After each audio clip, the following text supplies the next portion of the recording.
Why are we so fascinated with Mars? There's this visceral connection that we have. It's been a constant, steady light in the night sky for us. You and I can go outside tonight on a clear night, look towards the southwestern sky, and see a bright orange star. Mengirim manusia ke Mars. Bagaimana manusia melakukannya? Seberapa besar manusia bisa hidup di sana? Mengirim manusia ke Mars adalah salah satu impian terbesar dalam sejarah penjelajahan luar angkasa. Namun tantangannya sangat besar, baik secara teknologi, logistik, maupun biologis. Bayangkan sebuah dunia berwarna merah, jauh dari bumi, sunyi dan tandus. Itu adalah Mars, tetangga kosmik kita yang telah lama menggoda imajinasi manusia. Tapi, apakah mungkin kita hidup di sana? Bagaimana manusia bisa sampai ke Mars? Langkah pertama adalah perjalanan. Butuh sekitar 6 hingga 9 bulan untuk sampai ke Mars, tergantung posisi planet. Roket seperti SpaceX Starship atau NASA's Artemis sedang dirancang untuk membawa manusia sejauh itu. Tapi ini bukan sekadar perjalanan jauh, ini adalah lompatan terbesar dalam sejarah umat manusia. Masalah berikutnya adalah bertahan hidup. Mars memiliki atmosfer yang sangat tipis, terdiri dari 95% karbon dioksida, dan suhunya bisa turun hingga 100 derajat Celcius. Tidak ada oksigen, tidak ada air mengalir. Radiasi kosmik juga menghujani permukaan karena Mars tak punya medan magnet seperti bumi.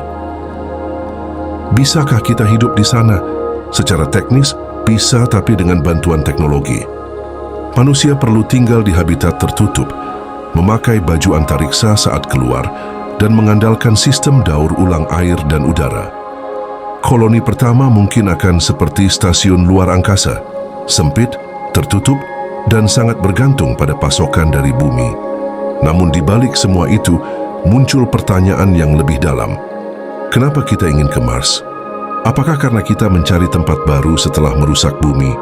Atau karena sifat alami manusia untuk menjelajah, untuk mencari, dan untuk bertahan? Misi ke Mars bukan hanya soal sains, ini adalah cermin dari harapan dan ketakutan kita.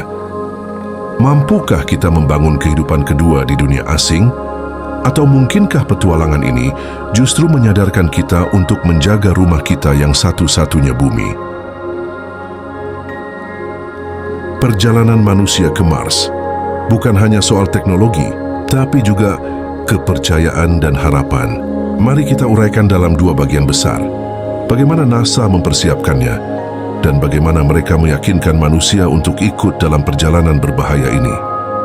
NASA tidak hanya meluncurkan roket, mereka membangun mimpi jangka panjang.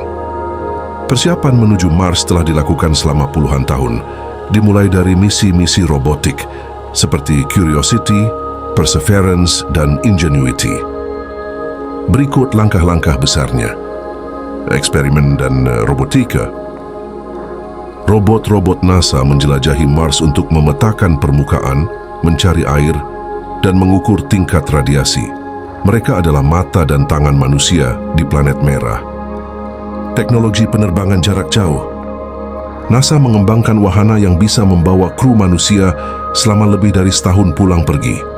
Seperti Orion Spacecraft dan program Artemis yang juga melatih manusia untuk hidup di luar bumi.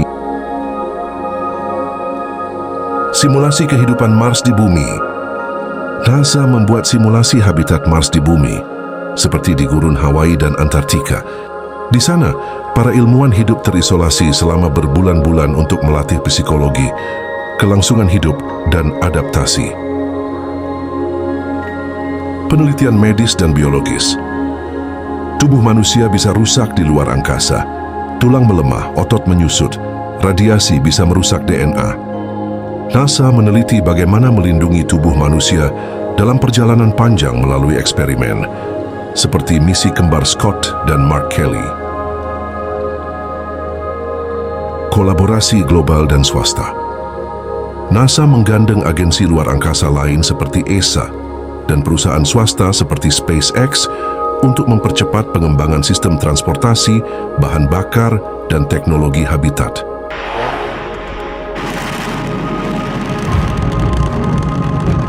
Lalu bagaimana mereka meyakinkan manusia untuk pergi ke tempat yang belum pernah diinjak sebelumnya? NASA tidak hanya bicara tentang bahaya, mereka bicara tentang masa depan umat manusia. Mereka menyebut Mars sebagai langkah logis berikutnya dalam menjelajahi alam semesta. NASA selalu membuka hasil penelitiannya ke publik. Mereka mengajak anak-anak muda, mahasiswa dan ilmuwan seluruh dunia untuk ikut berkontribusi. Misinya bukan milik Amerika, tapi milik seluruh umat manusia. Astronot tidak hanya dipilih karena kuat dan cerdas, tapi juga karena mereka percaya. Percaya bahwa mereka sedang menjadi bagian dari sesuatu yang lebih besar daripada hidup mereka sendiri. Mereka menunjukkan bahwa teknologi ini tak hanya berguna untuk Mars, tapi juga untuk bumi. Sistem daur ulang air, pertanian tertutup, dan energi bersih semua akan bermanfaat bagi kehidupan kita sekarang. Of course, if that's correct, then we may have found the key to permanent human colonization. Yes! Okay, we're ready to light this candle. Let's go to Mars. Mengirim manusia ke Mars bukan hanya soal bisa atau tidak, tapi soal siapa kita sebagai spesies. Kita selalu mendaki gunung tertinggi, menyelami laut terdalam, dan kini menatap langit dengan keyakinan bahwa tak ada batas yang tak bisa ditembus.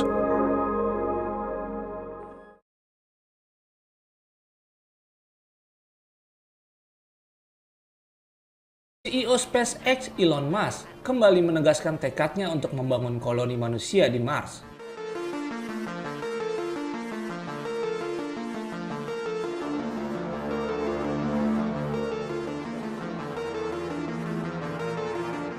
Menurutnya, proyek tersebut bukan sekedar ambisi ilmiah, melainkan langkah penting untuk memastikan kelangsungan hidup umat manusia di masa depan. Elon Musk punya pandangan yang sangat visioner dan radikal soal Mars. Bagi dia, Mars bukan hanya tujuan sains, tapi sebuah keharusan untuk kelangsungan hidup manusia. Bagi Elon Musk, Mars bukan sekadar planet merah di langit malam. Itu adalah rencana cadangan bagi umat manusia. Visi besarnya membangun kota mandiri di Mars yang bisa menampung 1 juta orang, lengkap dengan pertanian, rumah, sekolah, dan sistem pemerintahan. Bukan pangkalan militer, bukan laboratorium, tapi sebuah peradaban baru. Untuk mewujudkannya, ia membangun SpaceX, perusahaan roket yang sekarang jadi pemimpin utama dalam teknologi luar angkasa komersial. Roket Starship yang sedang ia kembangkan dirancang untuk bisa membawa 100 orang sekaligus ke Mars dan kembali lagi. Tapi pertanyaan terbesar adalah, kenapa terburu-buru? Kenapa tidak fokus saja pada bumi? Elon menjawab dengan sederhana, membangun peradaban antar bintang bukan berarti kita menyerah pada bumi. Justru itu adalah bagian dari harapan, sebuah jaminan bahwa kehidupan bisa terus berlanjut, bahkan jika yang tak terduga terjadi.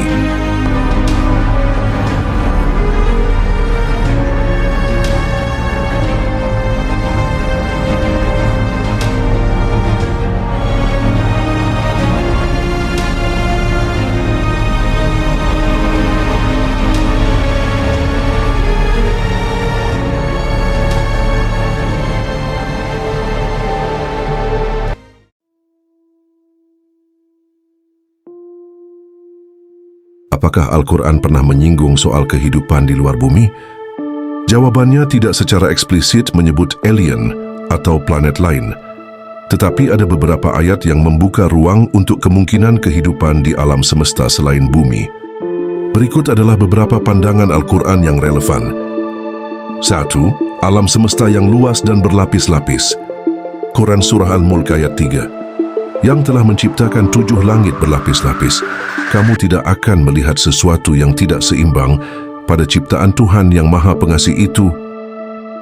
Ayat ini menunjukkan bahwa ciptaan Allah sangat luas, berlapis-lapis dan penuh keteraturan. Kata 7 langit dalam tafsir sering dipahami sebagai tingkatan atau dimensi alam semesta, bukan hanya langit fisik yang kita lihat, 2 makhluk-makhluk di langit dan di bumi.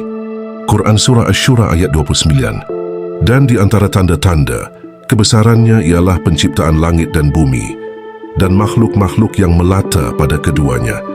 Dan dia Maha Kuasa, mengumpulkan semuanya apabila dikehendakinya. Kata Da'abah, makhluk melata, biasanya merujuk pada makhluk hidup. Ayat ini menyebut bahwa ada makhluk hidup yang melata di langit dan di bumi. Banyak ulama menafsirkan bahwa di langit bisa berarti alam semesta lainnya, bukan hanya bumi. 3. Rahasia Allah yang belum diketahui manusia. Quran Surah An-Nahl ayat 8. Dan Dia menciptakan apa yang kamu tidak ketahui. Ini adalah isyarat bahwa masih banyak ciptaan Allah yang belum diketahui manusia, termasuk kemungkinan bentuk kehidupan lain di luar sana. Dalam Islam, Al-Quran tidak membatasi ciptaan Allah hanya pada makhluk di bumi. Justru ia membuka ruang bagi umat manusia untuk terus mencari, meneliti, dan merenungi kebesaran ciptaan Allah di seluruh alam semesta. Menjelajah ke Mars atau ke planet lain bukanlah bentuk melawan Tuhan, tapi bisa menjadi tanda tafakur dan pencarian akan makna kehidupan yang lebih dalam.